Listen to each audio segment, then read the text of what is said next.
जो इस वक्त तस्वीरें आ रही हैं, थोड़ी देर बाद वोटिंग होनी है दिल्ली सर्विसेज बिल पर, जिस बिल को लेकर, जिस अध्यादेश को लेकर लगातार अरविंद केजरीवाल ने बड़े बड़े नेताओं से मुलाकात की है। लेकिन अभी जो अंक गणित दिख रहा है रीना जी, उससे ऐसा लग रहा है कि ये बिल पास भी होगा, कानून भी बनेगा, और उसके बाद जिस बिल को लेकर आपके नेता जगह जगह गए, बड़े नेताओं से मुलाकात की, वो पूरी जो एफर्ट है वो एक तरह से ऐसा लग रहा है बेमानी हो जाएगा।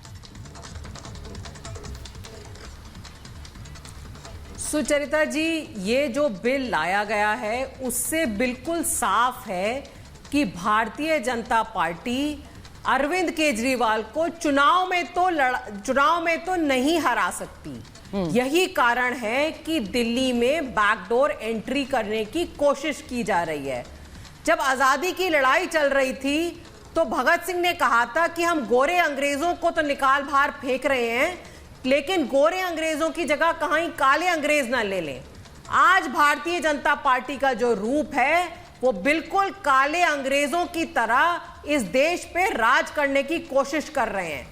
नहीं तो ये जो बिल पेश किया गया है ये पूरी तरह से गैर संवैधानिक है कि आप ये कह रहे हैं कि दिल्ली की जनता जिसने अरविंद केजरीवाल को वोट किया है, उस अरविंद केजरीवाल के हाथ से आप सारी ताकतें छीनना चाहते हैं और एक एलजी महोदय के हाथ में देना चाहते हैं। जैसे अंग्रेजों के जमाने में वाइसरॉय हुआ करता था और वाइसरॉय सब कुछ कंट्रोल करता था, उसी तरह भारतीय जनता पार्टी कोशिश कर रही है कि दिल्ली में तो वो लोगों के दिल में जगह बना नहीं पाए, तो एक वाइसरॉय की तरह किसी को बैठाएं और उसके थ्रू दिल्ली की जनता पे राज करें। लेकिन वो भूल गए हैं कि दिल्ली की जनता ये बिल्कुल एक्सेप्ट नहीं करेगी।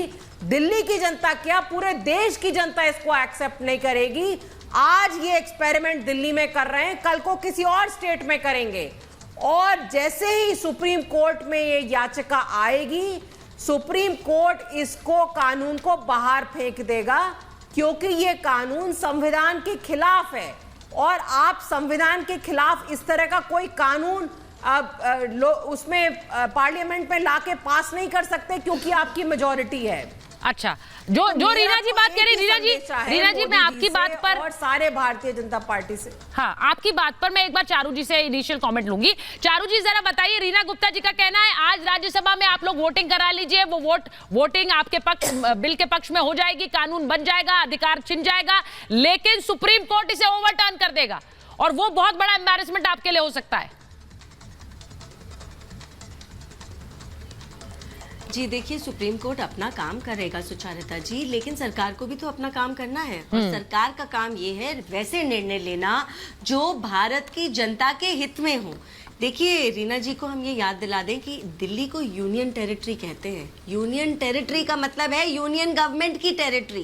तो यहाँ पर चीफ मिनिस्टर जरूर है, क्योंकि दिल्ली एक कैपिटल सिटी है हमारे देश का, लेकिन उसका मतलब ये नहीं है कि दिल्ली के नियम कायदे बाकी सारे देश से अलग हो जाएंगे या दिल्ली अब यूनियन टेरिटरी नहीं रहेगी।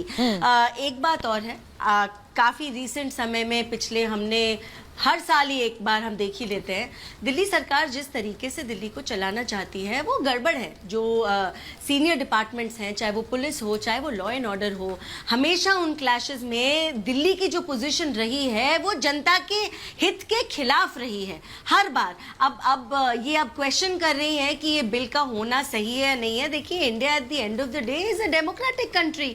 अगर एक डेमोक्रेटिकली इलेक्टेड गवर्नमेंट एक बिल को टेबल करती है, क्लियर कराती है, केवल लोकसभा में नहीं राज्यसभा में भी, और केवल भारतीय जनता पार्टी के एमपीज इस पे वोट नहीं करेंगे, कांग्रेस भी सपोर्ट कर रही है, जो इंडिया में आज की तारीख में भारतीय जनता पार्टी के सामने लार्जेस्ट ऑपोजिशन पार्टी बनकर खड़ी हुई है। जब वो भी सपोर्ट कर रहे हैं तो मुझे लगता है रीना जी को थोड़ा इंट्रोस्पेक्शन करना ही चाहिए। जिस हिसाब से दिल्ली की स्थिति साल दर साल गिरती चली जा रही है, जिस तरीके से दंगों को एनकरेजमेंट मिलती जा रही है, जिस तरीके से अफसरों का जो ट्रीटमेंट किया जा रहा है, अब आप ये देखिए रिसेंट टाइम्स में कैसे एविडेंस डिस्ट्रॉय करे गए, कैसे एविडेंस डिस्ट्रॉय करेगा ये शराब घोटाले के अंदर?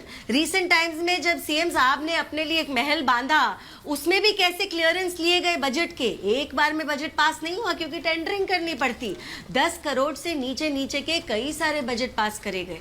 तो ये जो लूप होल्स ढूंढ के दिल्ली सरकार जनता के खिलाफ काम कर रही है, जनता के पैसे को मिसयूज कर रही है और जनता को बरगलाने मैं का एक बार काम कर रही चारू जी इसका ये आपका स्टैंड रहा है, लेकिन विपक्ष इसको लेकर आप पर हमलावर रहा है।